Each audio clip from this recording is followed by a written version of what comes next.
চলুন পড়াশোনার একটা সহজ হ্যাক দেখা যাক, তবে একটা দারুণ টুইস্টের সাথে।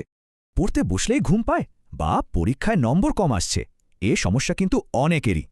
এর জন্য একটা জনপ্রিয় সমাধান তো আছেই, কিন্তু সেটাকে কি আরও ভালো করা যায়? আমরা কথা বলছি স্ট্যান্ডার্ড পোমোডোরো টেকনিক নিয়ে, মানে নির্দিষ্ট সময় পর পর কাজ আর ছোট্ট ব্রেক। কিন্তু এখানেই আসল টুইস্ট, এই চেনা ফর্মুলাতেই আসছে একটা বড়সড় পরিবর্তন।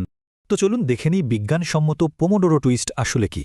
নিয়মটা একদম সহজ, ২০ মিনিট পড়াশোনা, ১ মিনিট ছোট্ট একটা অ্যাক্টিভিটি, আর তারপর ৫ মিনিটের ব্রেক। এই ১ মিনিটের অ্যাক্টিভিটি কিন্তু আসল খেলা। এটা ব্রেনে অক্সিজেন সাপ্লাই বাড়িয়ে দেয়। আর এই ছোট্ট একটা কাজেই কিন্তু ফলে বিশাল একটা পার্থক্য ঘটে।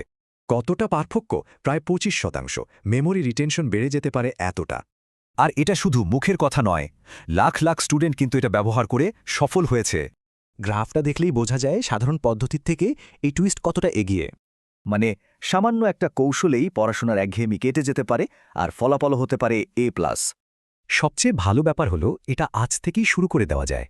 প্রথম পদক্ষেপটাই আসল। তাহলে ভাবা যাক, কোন বিষয় দিয়ে এই নতুন কৌশলটা প্রথমবার চেষ্টা করা যায়।